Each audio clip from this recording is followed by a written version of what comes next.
नमस्कार बच्चों, स्वागत है आपका कौटिल्य एकेडमी में। और मैं हूं धर्मेश सिंह, आपका साइंस टीचर। और आज हम लोग पढ़ने जा रहे हैं लाइफ प्रोसेसेस से नेक्स्ट टॉपिक को, जिसको हम कहते हैं रेस्पिरेशन।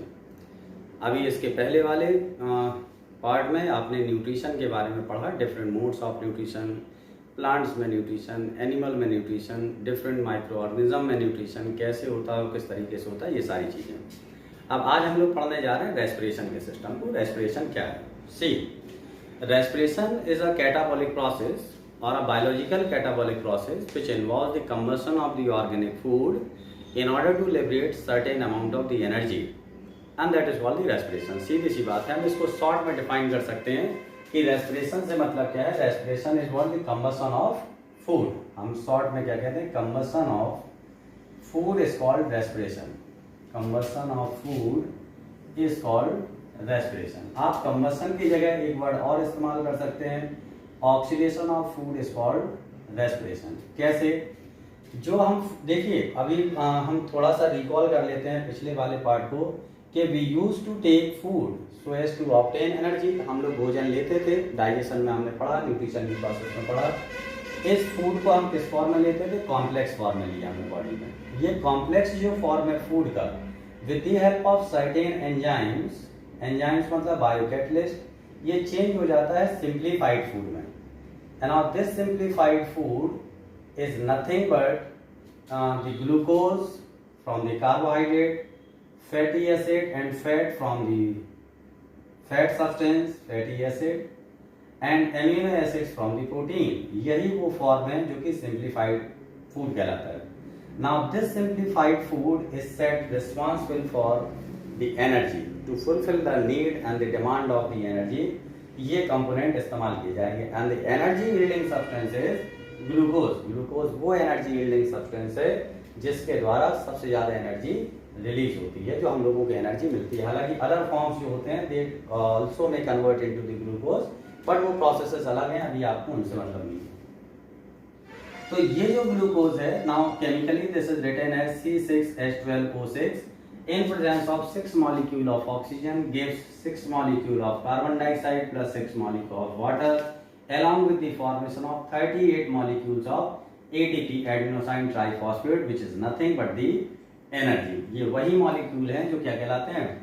एनर्जी कंपाउंड कहलाते हैं। तो ATP, adenosine triphosphate is the energy compound जो रेस्पिरेशन की प्रोसेस में प्रोड्यूस होता है। याद रखिए, respiration should not be confuse with breathing. दो अलग अलग प्रोसेसेस हैं। एक प्रोसेस कहलाती है ब्रीदिंग और एक प्रोसेस जो होती है that is called respiration. So respiration is a chemical process. Respiration और ब्रीदिंग में फर्क है कि breathing is a mechanical process, ये एक मैकेनिकल प्रोसेस है ब्रीदिंग, जबकि रेस्पिरेशन अपने आप में एक केमिकल प्रोसेस है। यानी कि रेस्पिरेशन में केमिकल रिएक्शन होती है लाइक दिस, और ब्रीदिंग एक मैकेनिकल प्रोसेस होती है जिसमें बॉडी का फिजिक जो है वो वर्क करता है, लंग्स काम करते हैं, अंदर के जो ऑर्गन्स होते हैं वो काम करते हैं। तो breathing is a mechanical process, respiration is a chemical process. In mechanical process energy is consumed. Breathing में एनर्जी खर्च होती है, जबकि रेस्पिरेशन की प्रोसेस में एनर्जी रिलीज होती है। तो ब्रीदिंग और रेस्पिरेशन में ये एक बड़ा डिफरेंस है। हम इसको समझने के हिसाब से हम इसको थोड़ा सा इलेबोरेट करते हैं कि ब्रीदिंग और रेस्पिरेशन कैसे है, एक्सटर्नल रेस्पिरेशन क्या है, इंटरनल रेस्पिरेशन क्या है, इस तरह से। तो रेस्पिरेशन को हम दो पार्ट में डिवाइड कर लेते हैं समझने के लिए कि respiration is divided in two parts. One is called the external respiration. एक रेस्पिरेशन क्या होता है? External respiration. And the second type of respiration is internal respiration. एक बाहर जो इंटरनल कहते हैं और एक को एक्सटर्नल कहते हैं। Internal respiration and external respiration. External respiration basically involves breathing. External respiration में क्या शामिल है? ब्रीदिंग शामिल है और शामिल है गैसियस एक्सचेंज, गैसियस एक्सचेंज। और इंटरनल रेस्पिरेशन में शामिल है cellular respiration. It involves cellular respiration. अब इसको ऐसे समझिए कि मान लीजिए दिस इज आउटसाइड, ये बॉडी का आउटसाइड एनवायरनमेंट है। यहां से एयर गैस के फॉर्म में प्रेजेंट रहती है। This is taken inside the body, ये बॉडी के अंदर ले ली गई। है ना, these are what the lungs, ये किस में पहुंची, लंग्स में पहुंची। तो आउटसाइड से यानी कि आउटसाइड बॉडी एयर लंग्स के अंदर एंटर कर रही है, तो gas which is rich in oxygen enters into the lungs and the gas which is poor in oxygen lungs से वो बाहर रिलीज कर जाती है। तो एयर इस तरह से बाहर से अंदर जाती है लंग्स में और लंग्स से बाहर आती है, जो फाउल गैस होती है वो बाहर आएगी और फ्रेश एयर लंग्स के अंदर जाएगी। So this inward movement of the gases and the outward movement of the gases is called nothing but the breathing. इसी को हम क्या कहते हैं, ब्रीदिंग कहते हैं। तो inward movement of the air is called inspiration, हवा को अंदर ले जाना या एयर को अंदर ले जाने की प्रोसेस को इंस्पिरेशन कहते हैं। And outward movement of the air is called expiration, ये एक्सपिरेशन कहलाएगी, एक्सपायर करना या इंस्पायर करना। तो हवा को हम फेफड़ों में भरते हैं और वहां से जो फाउल एयर होती है उसको बाहर निकाल देते हैं। तो हवा को यूं अंदर भरना और बाहर निकालने की प्रोसेस को ब्रीदिंग कहा जाता है। इसको इलैबोरेट करेंगे हम फर्दर, और जब अभी हम केवल ओवरव्यू देख रहे हैं कि चैप्टर का ओवरव्यू क्या है, तो ब्रीदिंग में हम क्या करेंगे, एयर को अंदर लेंगे और बाहर छोड़ेंगे, ठीक है नहीं, ये एक्सटर्नल रेस्पिरेशन है। जब एयर लंग्स में आ जाती है तो लंग्स के चारों तरफ ब्लड कैपिलरीज प्रेजेंट रहती है, इसमें ब्लड फ्लो करता है इस तरह से। तो जो गैसें लंग्स के अंदर प्रेजेंट हैं यानी कि oxygen rich in concentration diffuses into the blood and the blood is rich in carbon dioxide, that's why carbon dioxide diffuses into lungs। तो कार्बन डाइऑक्साइड आती है लंग्स में और लंग्स से ऑक्सीजन चली जाती है ब्लड में। This exchange of the gases is called gaseous exchange. ये दूसरा प्रोसेस जो है उसे क्या कहते हैं, गैसियस एक्सचेंज कहते हैं। तो गैसों का यहाँ इस तरह से एक्सचेंज होता है, this is also called external respiration. ये भी पार्ट क्या है, एक्सटर्नल रेस्पिरेशन है। अब ये गैसें जो होती हैं वो ब्लड में फ्लो करती हैं, ट्रैवल करती हैं और डिफरेंट बॉडी ऑर्गन्स तक पहुंचती हैं और वहां जाके गैसों को according to diffusion pressure gradient वहां भी एक्सचेंज करती हैं, यानी कि ब्लड टू टिश्यू फिर से एक्सचेंज होता है।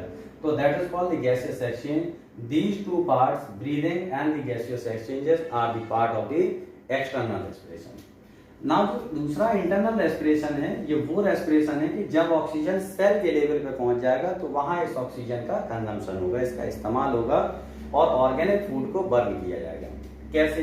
It involve cellular respiration involve basically 3 processes. जो ग्लूकोज कंपोनेंट हम लोगों को मिला होता है डाइजेशन के द्वारा, न्यूट्रिशन के प्रोसेस से, that changes into pyruvic acid. वो किसमें बदल जाएगा, पायरुविक एसिड के 2 मॉलिक्यूल में बदलता है। This process is called, first process is called glycolysis. Glycolysis की प्रोसेस में NADP2 का मॉलिक्यूल फॉर्म होता है। NAD फॉर्म्स NADP2H और कुछ NADP खर्च भी हो जाते हैं, कुछ ATP खर्च होते हैं, कुछ फॉर्म भी हो जाते हैं, but total gain of the ATP by the process of glycolysis is of 8 ATP molecule. 8 ATP molecule का गेन होता है ग्लाइकोलिसिस के द्वारा। तो glycolysis is the process of the conversion of the glucose into pyruvic acid. Pyruvic acid changes into acetyl coenzyme A।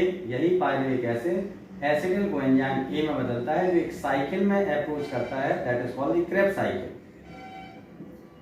Krebs cycle और Krebs cycle is also a multi-step process जिसमें बहुत सारे molecules का formation होता है, लेकिन result इसका वही है कि NADP2H के मॉलिक्यूल इसमें भी बनते हैं। And now this NADP2H molecule and the NADP2H molecule of the glycolysis, तो दूसरा स्टेप क्या हुआ, Krebs cycle, और ग्लाइकोलिसिस पहला स्टेप, ग्लाइकोलिसिस के NADP2H, Krebs cycle के NADP2H go into third step called ETS, electron transport system, और तब जाके ये क्या फॉर्म करते हैं, ATP फॉर्म करते हैं। तो this kind of method is called aerobic respiration. ये क्या कहलाता है, this is called aerobic respiration. और सेलुलर रेस्पिरेशन का ये पहला पार्ट हुआ aerobic respiration. In case oxygen अगर एब्सेंट है या बॉडी कभी विगरस एक्सरसाइज करती है तो this cell will respire in absence of oxygen, that is called anaerobic respiration. तब क्या होगा, एनएरोबिक रेस्पिरेशन कैरी आउट होगा। तो अब एनएरोबिक रेस्पिरेशन में क्या होगा, थोड़ा सा इसमें फर्क है कि ग्लूकोज से जो पायरुविक एसिड बनता है, तो glucose first of all changes into pyruvic acid by the process of glycolysis। अब ये pyruvic acid जो होता है this may change into ethyl alcohol when the oxygen is absent और may change into lactic acid। या तो ये lactic acid में बदलेगा या फिर ethyl alcohol में बदलेगा। अगर lactic acid में change होता है तो this anaerobic respiration is called lactic acid fermentation। क्या कहलाएगा ये, lactic acid फर्मेंटेशन कहलाता है। और अगर एल्कोहल बनता है तो this is called alcoholic fermentation. याद रखिए दोनों में डिफरेंस ये है कि एथिल अल्कोहल के साथ कार्बन डाइऑक्साइड की गैस भी प्रोड्यूस होती है, बट लैक्टिक एसिड के फॉर्मेशन में कार्बन डाइऑक्साइड गैस का फॉर्मेशन नहीं होता है। तो इस तरह से ये दो मेथड्स हैं जो कि सेलुलर रेस्पिरेशन के पार्ट हैं, और ये दो वो मेथड हैं जो कि एक्सटर्नल रेस्पिरेशन के पार्ट हैं। तो ये जनरल ओवरव्यू है रेस्पिरेशन का, जिससे आपको रेस्पिरेशन के बारे में कॉन्सेप्ट बिल्डअप हो गया होगा। आप वीडियोस स्किप मत करें, लैग मत करिए, इसको छोड़िए मत। इसके बाद के जितने भी सीक्वेंस में वीडियोस आएंगे आप उन्हें देखेंगे। I will explain the respiration in detail, और आप बहुत अच्छे से इनको तैयार कर सकते हैं, कंप्लीट कर सकते हैं। बट हम बहुत लंबे वीडियो नहीं दे रहे हैं आपको, छोटे छोटे वीडियो दे रहे हैं जिससे कि आप आसानी से उनको तैयार कर सकें।